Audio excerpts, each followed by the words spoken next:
बात करने जा रहे हैं एक ऐसी साजिश की जो अगर सच साबित हुई तो 26 जनवरी 2026 का दिन भारत के इतिहास का सबसे बड़ा झटका बन सकता है। जी हां, इस बार खेल बंदूकों से नहीं बल्कि समझौते की स्याही से खेला गया है, जहां अमेरिका और बांग्लादेश की सरकारों ने मिलकर एक स्ट्रेटेजिक कंटेनमेंट पैक्ट पर हस्ताक्षर किए हैं। लेकिन इस डील का असली मकसद क्या था, यही इस रिपोर्ट का डीएनए है। पिछले कुछ महीनों से दक्षिण एशिया की राजनीति में अमेरिका की दिलचस्पी बढ़ी है, खासकर भारत और चीन के बीच के बढ़ते तनाव के बाद। और इस भू राजनीतिक बिसात पर अब बांग्लादेश को एक मोहरे की तरह इस्तेमाल किया जा रहा है। सूत्र बताते हैं कि दिसंबर 2025 के अंतिम सप्ताह में ढाका में एक गुप्त बैठक हुई जो रात भर चली और उसी रात एक सीक्रेट कोऑपरेशन डॉक्यूमेंट SCP 26 पर हस्ताक्षर किए गए। उस डील में लिखा गया कि यह एक रीजनल पीस फ्रेमवर्क है, लेकिन असल में यह भारत के अंदरूनी ढांचे पर साइबर और आर्थिक प्रहार की योजना थी। अमेरिका ने इस समझौते के जरिए बांग्लादेश को एडवांस साइबर टूल्स और सर्वेलेंस ड्रोन्स देने का वादा किया। बदले में बांग्लादेश से कहा गया कि वह भारत के ईस्टर्न ग्रिड नेटवर्क पर डिजिटल निगरानी रखे, वही नेटवर्क जो दिल्ली, कोलकाता और मुंबई को रक्षा और ऊर्जा प्रणाली से जोड़ता है। प्लान यह था कि 26 जनवरी 2026 यानी भारत के गणतंत्र दिवस के ठीक एक दिन पहले से एक बड़ा साइबर डाइवर्जन शुरू किया जाए, जिससे देश की पावर ग्रिड, इंफ्रास्ट्रक्चर और सोशल मीडिया नेटवर्क एक साथ ठप पड़ जाएं। यानी हमला बंदूकों से नहीं बल्कि बाइट्स से किया जाना था। यह कहा जा रहा है कि बांग्लादेशी एजेंसी DGFI ने इसे ऑपरेशन जैन नेत्रा का नाम दिया, जिसका उद्देश्य भारत की डिजिटल व्यवस्था में अराजकता फैलाना था, ताकि पूरे विश्व को लगे कि भारत की सुरक्षा इतनी मजबूत नहीं जितनी दिखती है।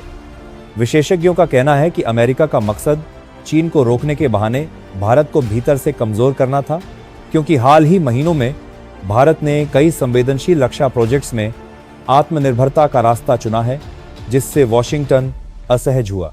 और यही कारण है कि उन्होंने बांग्लादेश को सॉफ्ट पॉइंट के रूप में देखा।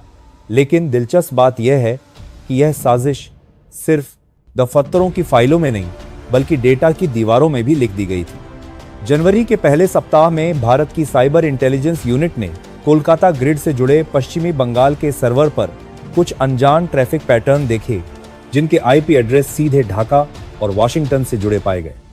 यह वो पल था जब भारत को एहसास हुआ कि कोई बड़ी योजना बन रही है। और अब सोचने वाली बात यह है, क्या यह सब भारत की नजर से बच सकता है? बिल्कुल नहीं। सूत्रों के मुताबिक भारत की एजेंसियों ने पहले ही दिसंबर में eastern command cyber defence protocol को एक्टिव कर दिया था और अब एक एक कोड पर नजर रखी जा रही है। लेकिन बड़ा सवाल यह है कि अगर 26 जनवरी को यह हमला सच में हुआ तो क्या भारत का डिजिटल ढांचा इस चुनौती का सामना कर पाएगा?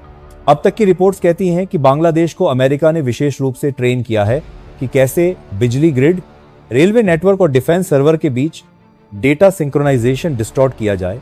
इससे सिस्टम अपने आप क्रैश हो जाए बिना किसी मिसाइल, बिना किसी ब्लास्ट के।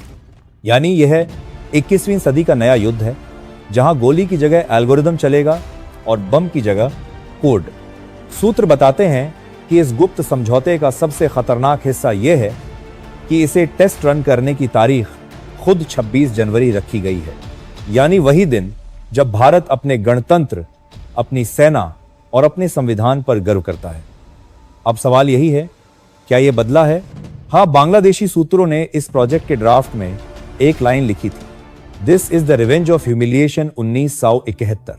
और यही साबित करता है कि यह साइबर युद्ध सिर्फ राजनीति नहीं बल्कि मानसिक प्रतिशोध का खेल है। अब सवाल यह है कि जब यह सब कुछ इतना गहराई से, इतनी गुप्तता में चल रहा है, तो क्या भारत चुप बैठा रहेगा? नहीं, क्योंकि भारत अब केवल प्रतिक्रिया देने वाला देश नहीं रहा। भारत अब भविष्य की तैयारी पहले से कर चुका है। सूत्र बताते हैं कि उसी समय जब बांग्लादेश के रक्षा मंत्रालय में यह समझौता साइन हो रहा था, दिल्ली के साउथ ब्लॉक की 5वीं मंजिल पर भारत की शीर्ष सुरक्षा एजेंसियां एक फैसला ले चुकी थी। उस मीटिंग का कोड नाम था ऑपरेशन प्रत्यावर्तन, यानी पलटवार।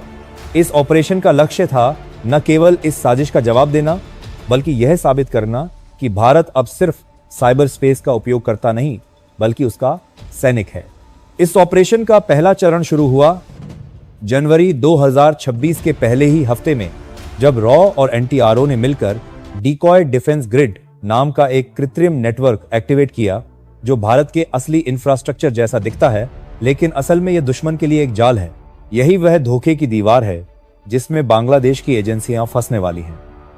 जिस दिन वो सोचेंगे कि भारत की ग्रिड ठप हो चुकी है, उसी क्षण असली सिस्टम से एक रिवर्स कोड उनके सर्वर में भेजा जाएगा, जिसे भारत की साइबर यूनिट मिरर पल्स कहती है। यह कोड हमलावर की हर पहचान, हर आईपी और हर डिजिटल लूप को ट्रैक कर लेगा। यानी भारत अब केवल अपने बचाव की तैयारी नहीं कर रहा, बल्कि दुश्मन की जड़ में घुसकर उत्तर देने की योजना बना चुका है। सूत्र बताते हैं कि डीआरडीओ के साइबर रिसर्च विंग ने एक नई आर्टिफिशियल इंटेलिजेंस डिफेंस टूल बनाया है, जिसका नाम है साल्वाडोर प्रोटोकॉल। जब यह सिस्टम एक्टिव होगा तो यह केवल आने वाले हमला पैटर्न को रोकने के लिए नहीं, बल्कि उस पैटर्न को ऑटो रिवर्स करने में सक्षम होगा। यानी बांग्लादेश जो कोड भारत की ग्रिड पर भेजेगा, वही कोड उनकी अपनी ग्रिड को ठप कर देगा। अब यह सिर्फ तकनीकी जवाब नहीं, बल्कि रणनीतिक मनोवैज्ञानिक जवाब है। भारत अपने दुश्मनों को यह बताना चाहता है कि जो देश बिना आवाज के जवाब देता है, उसका वार सबसे गहरा होता है। 26 जनवरी 2026 की सुबह जब नई दिल्ली में परेड शुरू होगी, दुनिया टेलीविजन पर भारत की ताकत को देख रही होगी, तभी डिजिटल आसमान में चुपचाप एक और परेड चलेगी, साइबर सैनिकों की परेड। और इस बार भारत सिर्फ खुद की सुरक्षा नहीं दिखाएगा, बल्कि यह सिद्ध करेगा कि कोई भी साजिश अब उससे छिप नहीं सकती। हमारे पास जो रिपोर्ट्स आई हैं, उनके मुताबिक ऑपरेशन प्रत्यावर्तन 3 चरणों में संपन्न होगा। पहला, डिकॉय एक्टिवेशन, जिसमें भारत का नकली ग्रिड पूरी तरह लाइव जाएगा, ताकि बांग्लादेश और उसके अमेरिकी सहयोगियों को लगे कि वे भारत को हिला चुके हैं। दूसरा, रिवर्स एल्गोरिदम इन्फिल्ट्रेशन, जिसमें भारत एआई की मदद से डिजिटल हमलावरों के सिस्टम में अपने ही कोड पहुंचा देगा। और तीसरा, डिप्लोमेटिक डिस्क्लोजर, जिसमें भारत अंतर्राष्ट्रीय मंच पर यह सबूत पेश करेगा कि अमेरिका और बांग्लादेश ने मिलकर भारत के खिलाफ साइबर साजिश रची थी। यह जवाब केवल कंप्यूटर पर नहीं रहेगा, बल्कि संयुक्त राष्ट्र, WTO और G20 जैसे मंचों तक पहुंचेगा। और सबसे बड़ी बात, भारत किसी तरह का पारंपरिक युद्ध नहीं चाहता, वह केवल सच्चाई को सामने लाना चाहता है। लेकिन दुनिया इतिहास में पहली बार यह देखेगी कि कैसे कोई देश बिना गोली चलाए युद्ध जीत सकता है। इस ऑपरेशन के साथ ही रॉ के टेक्निकल इंटेलिजेंस सेल ने डार्कनेट एको प्लान नाम की एक इकाई बनाई है। यह यूनिट आने वाले कुछ दिनों में ढाका और वॉशिंगटन के बीच डेटा ट्रांजिट के ठिकानों को स्कैन करेगी, क्योंकि भारत यह जानता है कि असली मुकाबला अब जमीन पर नहीं, क्लाउड में होगा।